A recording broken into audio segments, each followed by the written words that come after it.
देखना ध्यान से, इसमें प्रश्न नंबर पहला है प्रश्नावली 5.1, निम्नलिखित में से प्रत्येक समांतर श्रेणी के लिए प्रथम पद यानी ये प्रथम पद को क्या बोलते हैं, ये बोलते हैं, ठीक है। और सर्वांतर को बोलते हैं डी, सर्वांतर को क्या बोलते हैं, डी। तो ए निकालना है और डी निकालना है। तो ध्यान रखना, ए हमेशा पहला पद होता है। ये जो पहला पद होता है ना, क्या होता है, ए होता है।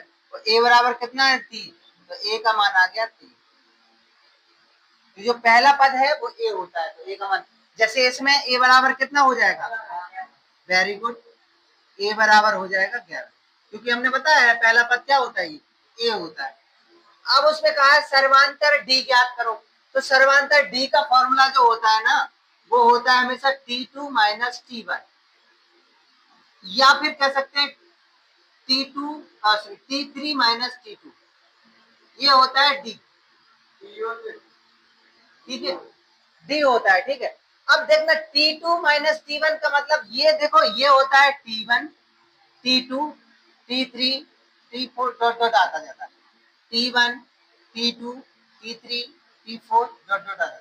तो डी निकालने के लिए क्या करेंगे, T2 में से T1 घटा देंगे, या फिर T3 में से T2 घटा देंगे। तो देखो डी बराबर, T2 क्या है, 2 माइनस के, और T1 क्या है, 3, तो माइनस के 3 होगा, ठीक है। अब टोटल जोड़ के कितने हो गए, 5 हो गए। डी बराबर क्या हो गया, 5। हम कह रहे थे कि घटाना है, तो क्या करें, हम तो घटा ही रहे थे, लेकिन इधर माइनस का चिन्ह डबल हो गया तो प्लस हो गया, तो माइनस के 5 हो गए, यानी ए का मान 3 आ गया, डी का मान -5 हो गया।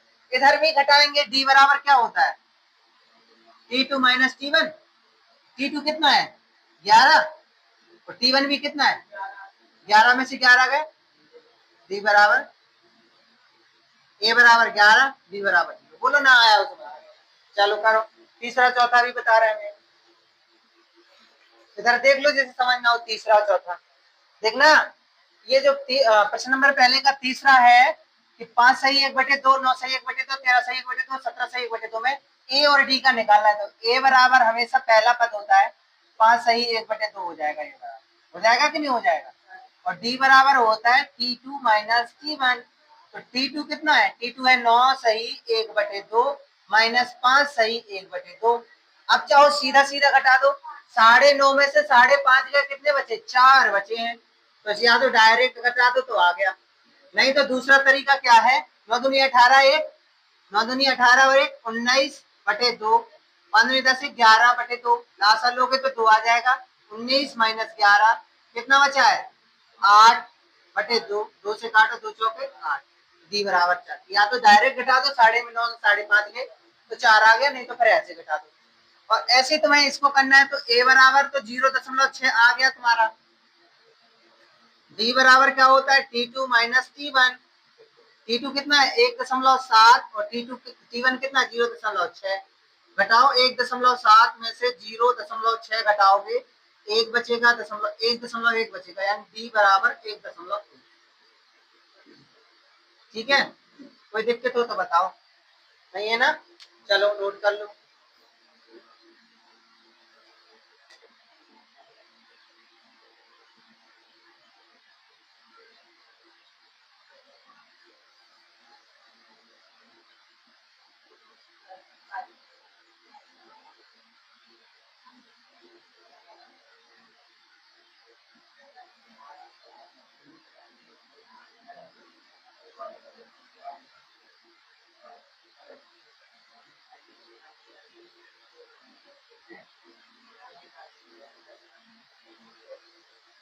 नोट हो गया, बताएं।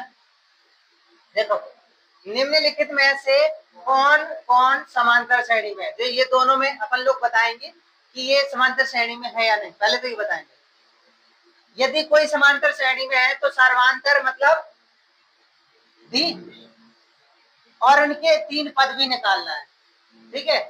तो आगे ये दिए हैं, इसके 3 पद और निकालेंगे, इधर इधर इधर 3 क्या आना है, इधर इधर इधर 3 क्या आना है, अगर समांतर श्रेणी में है तब, ठीक है। और समांतर श्रेणी में नहीं है तो नहीं निकालेंगे, ठीक है। अपन लोग इसे हल करते हैं, पहले तो पता लगाएंगे समांतर श्रेणी में है या नहीं। तो कैसा पता लगेगा, अगर डी का मान समान आता है तो समांतर श्रेणी में है। पहले देखो ये डी बराबर T2 माइनस T1 होता है, डी बराबर T3 माइनस T2 होता है। ये होता है कि नहीं होता है? यानी जब डी निकालना हो तो इसमें से इसे घटा दो, डी निकालना हो तो इसमें से इसे घटा दो, डी निकालना हो तो इसमें से इसे घटा दो, डी निकाला। समझ में आया? देखो क्यों कह रहे हैं हम, देखो T1 T2 T3 T4, D बराबर क्या हो T2 माइनस T1, इसमें से डी बराबर क्या होता है T3 माइनस इसमें से। अगर डी निकालना हो तो इसमें से घटा। अब ये और ये कैसे घटेगी ये भी देखना है। अब रूट के 3 तो रूट के 3 लिख जाएंगे, डी बराबर सॉरी डी बराबर T2 ये है रूट के 12 माइनस रूट के 3। अब ये घटेंगे कैसे, ये घटेंगे कैसे? तो रूट के 12 और हल होंगे, कैसे लिख सकते हैं रूट के 12 को?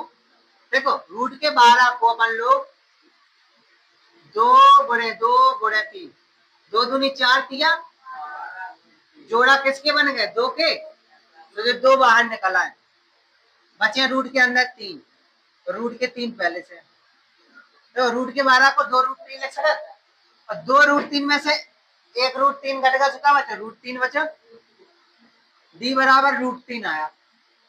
इधर भी देखो करके, डी बराबर T3 कितना है रूट के 27 और T2 कितना है रूट के 12।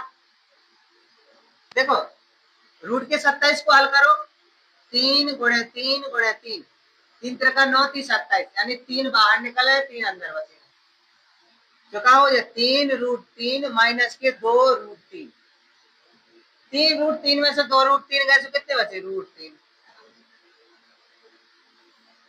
इसका मतलब ये समांतर श्रेणी में है। क्या है ये, लिख देंगे ये है समांतर श्रेणी में है।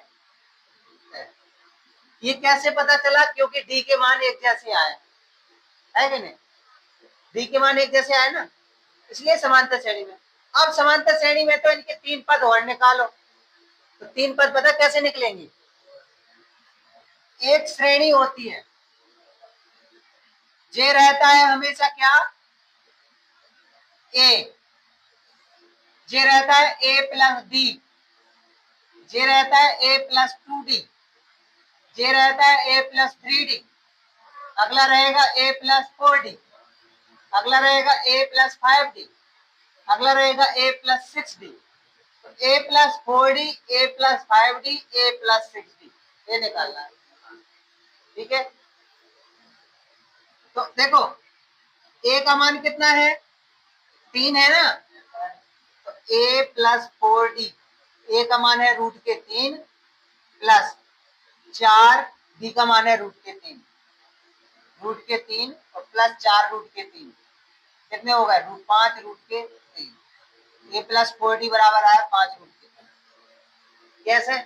ए का मान रूट के 3, देखो जो निकालो तो ए का मान रूट, और 4 की जगह 4 और डी का मान रूट के 3, तो रूट के 3, तो 4 रूट के 3 और एक रूट के, तो 5 रूट के 3 होगा। 5 रूट के 3 अगर अंदर ले जाए अपन, तो ले जाए कितने हो जाए 5 गुणे 5 गुणे 3, पचम 25 75। अब कहिए सर जी ये 75 कैसे आए? तो देखना 5 है, इसका मतलब अंदर जोड़ा रहा होगा 5 5 का, तो 5 5 लिख दे 25 या 75, तो एक आगा तो आगा 75 जो ए प्लस 4D।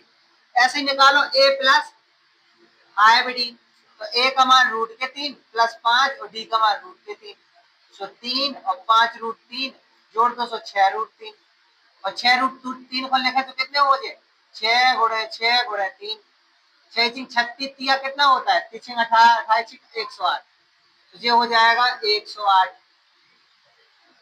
और अगला ऐसे निकालेंगे ए प्लस 6D, ए का मान रूट के 3 और 6 और डी का मान रूट के 3, रूट के 3 और 6 रूट के 3, तो 7 रूट के 3, और 7 रूट 3 को लिखे तो कितने हो जाए 7 गुणे 7 गुणे 3, 7 21 सत्ते 147, तो ये हो जाए रूट के 147। जो एक निकल आया, दूसरा निकल आया, तीसरा निकल आया कि नहीं निकल आया? तीनों निकाल लेते पद। अब इसे ऐसे ही करेंगे।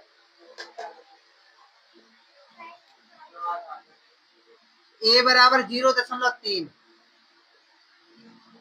डी बराबर क्या होता है T2 माइनस T1, डी बराबर T2 कितना 0.33 माइनस 0.3, 0.33 में से 0.3 घटाओगे इधर 0.3, 0.3, डी का मान ये आया।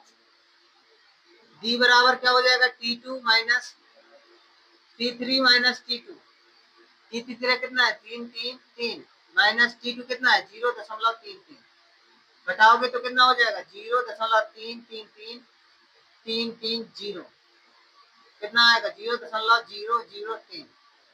अरे डी का मान तो ये अलग आ रहा, डी का मान समान नहीं है, इसलिए ये समांतर श्रेणी में नहीं है।